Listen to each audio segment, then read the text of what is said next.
Hi, my name is Jessica, and today I will be talking to you about gender. So, here's a brief overview of what I'll be talking to you about today. What is gender? Some key information and terminology regarding to gender, and how this information helps me as a future child and youth worker, and also my references. So, what is gender? When you think of the word, you probably think of male or female, right? Well, it's a little more than that. The term gender is used when we're describing the traits of a person that are expressed socially and culturally in our society. It's different than the word sex, which refers to the biological expressions. Some key information that I want to talk to you about today. We'll start off by talking about gender roles. Gender roles are basically the behaviors associated with being male or female deemed appropriate by our society. An example of a traditional gender role would be the fact that women used to be seen as homemakers and men were seen as the breadwinners. Now we've moved beyond that, and it's not typically considered norm to see that happening as much. However, with that being said, gender roles still do exist despite the attempts to diminish them. Next, we'll move on to the cognitive development theory of gender.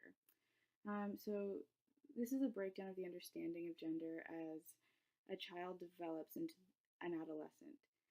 It begins at age 3, where the child will start to see a difference in themselves from the opposite sex. At age 4 to 5, that's when they start to understand the concepts relating to what society highlights as appropriate for each gender. At age 6 to 10, the ideas surrounding gender become more flexible. And from age 12 to 16, the ideas surrounding gender become less flexible, actually, and they start to focus on what is deemed normal by society. Next, I'll talk about the media's effect on gender. So the media plays a big part in how gender is portrayed in society. With magazines, websites, and social media, the pressure is definitely on young people to meet the expectations of how they should behave according to gender, being female or male. This is explained in the gender intensification hypothesis. This is the idea that the differences between males and females becomes more pronounced as we move onward of childhood because of the social pressures that are placed on girls and boys. They're forced to act, dress, and behave a certain way so that they can, fit into society, feel as if they, belong, kind of thing. Next, I'm going to talk about androgyny. This is a term used to describe the absence of either masculinity or femininity.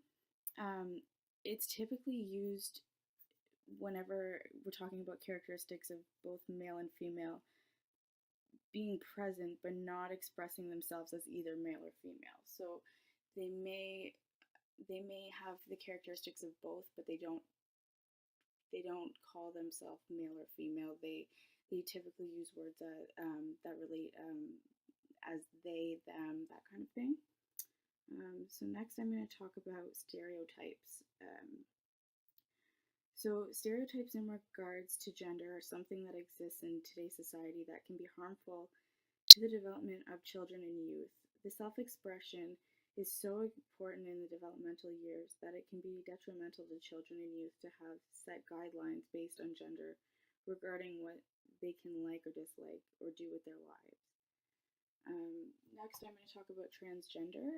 Transgender is the term used to describe someone who identifies as a sex different than they were assigned biologically at birth. Someone who is transgendered would feel as if they're just trapped in the wrong body. So, someone who is born female but they feel as if they should be male, they feel as if they are male, and that's what they are. So, a lot of these people go through, they go through a hormone treatment, they go through transitions, and it's important as a child and youth worker to be knowledgeable about this because it's a sensitive topic, and there is help available to these people, but they're not always given the opportunity, so it's important to be aware of that. And next I'm going to talk about how this information that I've given you will help you as a future child and youth worker. So being knowledgeable about gender and the many topics involving gender is extremely important as a child and youth worker.